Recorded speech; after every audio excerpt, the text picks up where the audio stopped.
Hi everyone, Marisol here from Just Hanging Around too, and I'm making this quick video tutorial. I had posted these earrings a couple of days ago, and there was just such a great response to just how cute and adorable these earrings are that some of you guys asked to have a quick tutorial on how I put these together. So that's what I'm going to do today. I'm going to go over basic materials, some tools that you're going to need, and of course your own creativity in putting these types of designs together. All right, so first of all, let's talk about the earrings that are already made.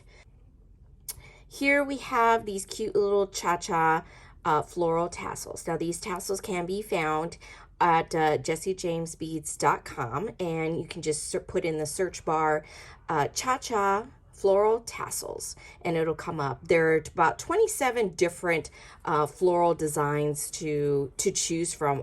Now these little pips, these yellow pips, I got these are from Raven's Journey, and I actually bought a bundle at the bead show that was here in Tucson this past February. Now, if you don't know or if you haven't shopped Raven's Journey wholesale booth before, let me show you how they come.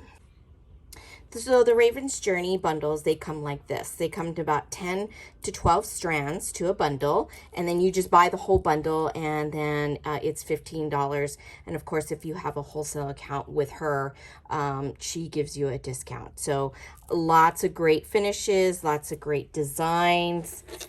I bought that one and this one this past year at the show. Super amazing, beautiful quality. And of course, you know, you can always share with a friend.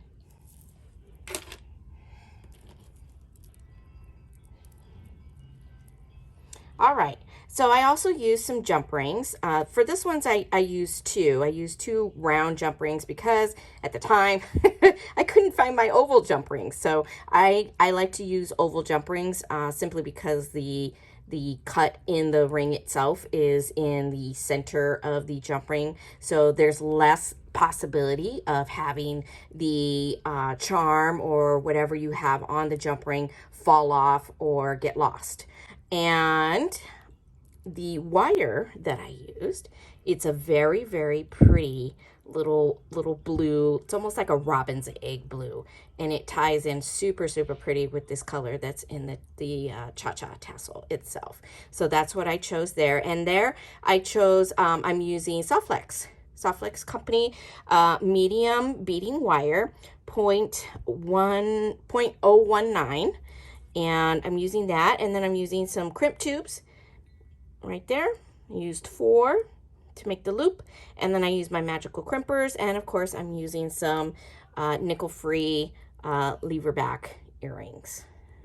Okay, I don't know about you, but I like to use the lever back earrings because they're less likely to fall out of your ear. So those were the earring designs that I placed on Facebook and Instagram. So today I'm going to use it's kind of springy, but a little bit on the muted side. So I have these little tassels and have little bitty hints of blue in there and some white. So pretty. And then they're just a lovely design, just a pretty design. The pips that I'm going to use, I was trying to decide whether to use these ones with the design or use these ones. These have a little bit more of a Picasso finish to it. So I think after looking at it in the sun and kind of looking at it under the light, I think I'm going to use these ones that are a little bit transparent. So I think I'm going to use this one. So this is what we're going to use.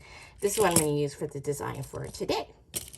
And I have my oval gold jump rings and of course some gold crimp tubes that I will be also using today. Now, when it comes to the beading wire that I'm going to be using, I was trying to decide whether I was going to use the butterscotch or the champagne. Now, take a look at the difference. So butterscotch, it's a little bit of a darker brown, right? And then look at the champagne. So for me, when I when I looked at it, I was like, that's a no-brainer. I'm going to use the champagne. So I'm going to use the champagne today for our design. And I don't know if you guys have seen these or used these in your own designs lately, but these are called earring huggies. They fit a little bit closer to the earlobe. So I'm going to use these today. Now the difference with these is that I'm going to have to make sure that the loop I make fits around this part right here. Okay, I have to make sure that the loop fits around right here, so that way it goes on to the earring huggy. Another thing that I like about these is that you can change them out. So you can make a design, put it on there, and then, you know, if you want to wear another design with it, you can go ahead and take off the design that you made and then put the new one on. So I'm going to use these today, the earring huggies. And then I have my magical crimper. But I also, if you don't have a magical crimper, if you don't use my Omtara. Now, a great thing about Omtara is that there are little bitty teeth inside of here. And then when you crimp, it's like an automatic. I mean, it's great. So this is another crimping plier that I use other than my magical crimpers. All right. One more thing that I forgot, you're also going to need some wire, jewelry wire cutters or beading wire cutters. All right, I totally forgot about that. I'm like, how am I going to cut the wire? Use my teeth? Yeah, so going to need some of these as well.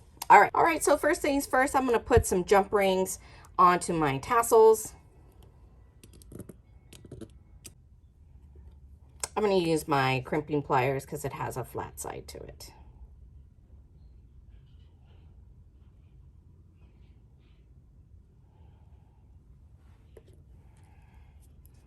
All right, and as you can see right there, there's the cut in the jump ring itself.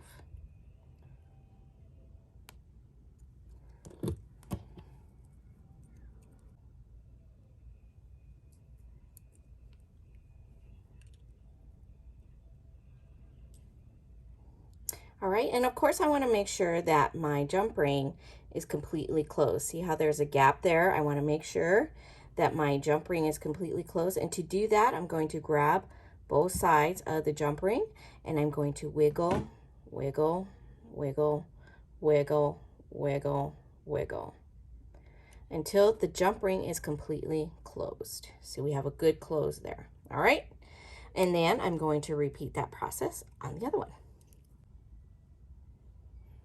All right, now that we got that all set up, let's get some beading wire. Now, I don't really know how much beading wire I actually measured out the first time for the first earrings, but let's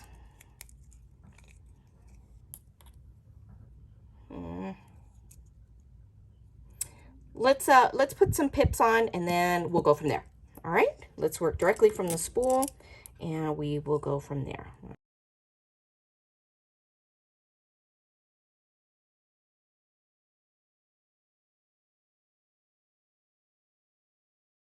And the cool thing about pips is that they kind of move around and you can kind of position them how you want them. So if you kind of want some going in one direction or some going in another direction, you can do that.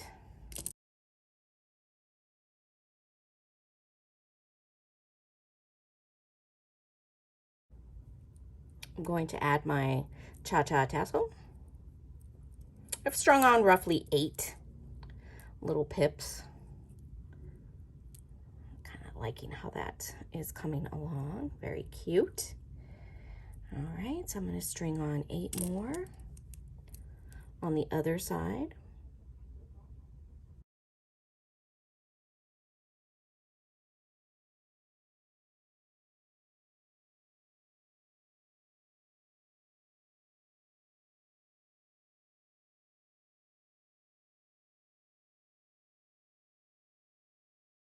All right, so 8 on one side, 8 on the other. Now at this point, you can decide whether you would like a teardrop design or a circle design. So decide what kind of design you want, okay? And I always say having more wire here to work with is better than having short wire. So that's kind of why sometimes I work off of the spool, is because I can have better control over how much wire I have to work with. Because sometimes when you're trying to crimp or to adjust your design, it's hard to do it with a shorter wire. All right. So I guess we can do like a teardrop design. Nah, let's do the circle. Let's do that. If I can remember. If I can remember how I did it. All right.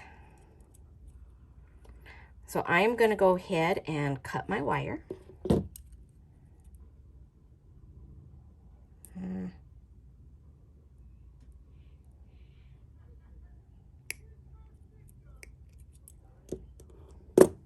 right. So my wire is now cut. I'm kind of going to shimmy it so that way it's kind of even on both sides, sort of. But it doesn't have to be perfect. So I'm going to go ahead and do that. Now what I'm going to do is I'm going to get one crimp tube. These are like gold, guys. These are Soft Flex crimp tubes. Super beautiful. They are seamless. They are 2x2. So I'm going to put my crimp tube on this wire. It doesn't matter which wire you put it on. Just put it on that one.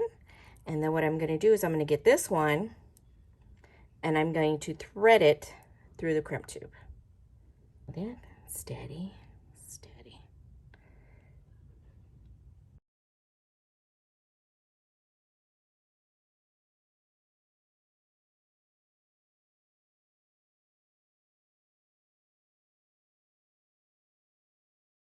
And then now what I'm going to do, now that I have it in there, I'm going to tighten it just a little bit. There we go. And that is how that circle is done, that first initial circle. Now at this point, you can kind of, you know, loosen this up a little bit. It doesn't have to be as tight or so tight, or you can leave it just like that.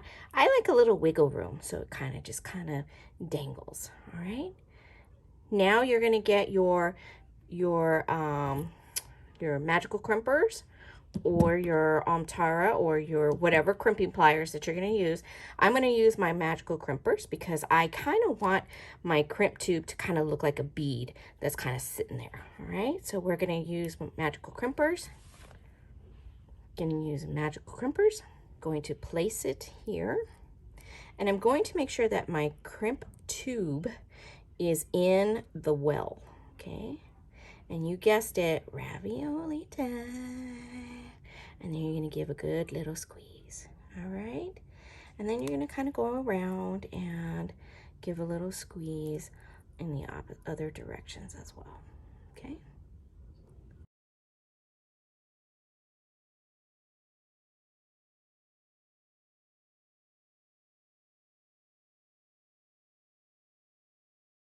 Now don't squeeze too much, because then it's liable to break your crimp tube, okay? Or yeah.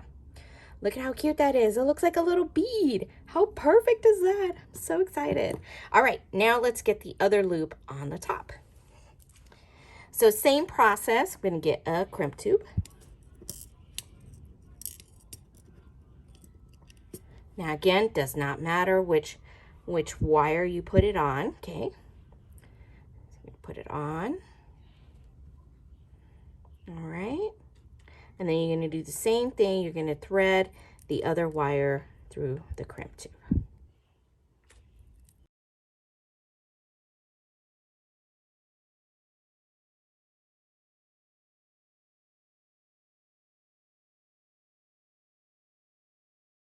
And at this time, we need to decide what size our loop is going to be so that it fits over the wire huggy or over the earring huggy.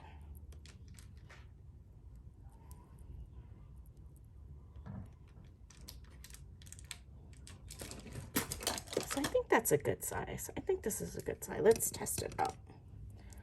Let's test it out. So do I want it to hug or to be a little bit more loose on the earring itself? Or do I want it to be a little bit smaller or leave it like that? I think I want it to be a little bit smaller.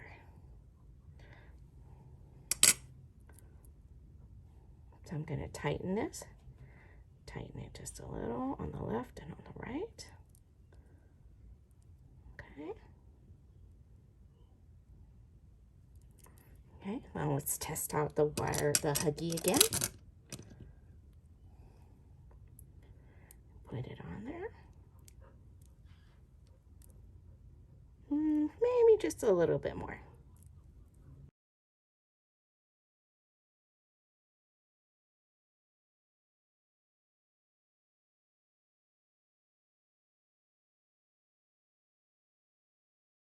I may have made it too small. No, I think that's pretty good. I think I like that one. That one was a good fit there. All right, so now that we know it's there and it's a good fit, now let's get our magical crimper again. So we're going to go ahead and make sure that that crimp tube is sitting there, and it is sitting perfectly inside the little welt or the little well on the magical pliers. Okay. And I think, you know, it took me a while to figure out how to use the magical crimper, and I was getting so frustrated because, you know, my ravioli didn't look like a ravioli. It looked like something else, right? So it took me a while to figure out how much pressure to put on the pliers and where to position it, where to position the crimp tube in the pliers itself.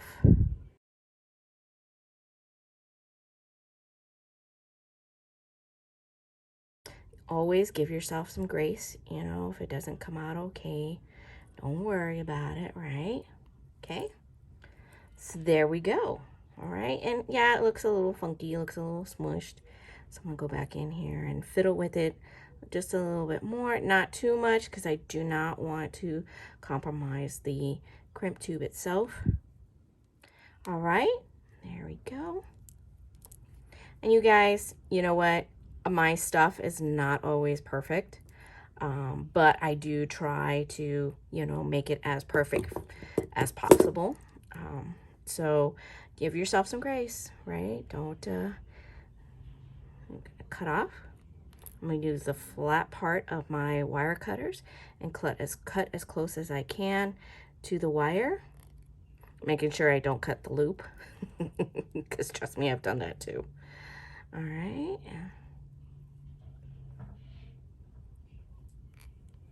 All right, and don't throw these pieces of wire away, because you can always use those as substitute or dummy pieces for your designs. All right.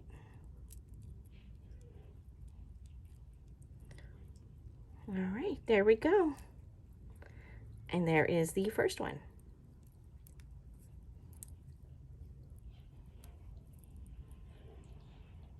There we go. All right, let's do the other pair.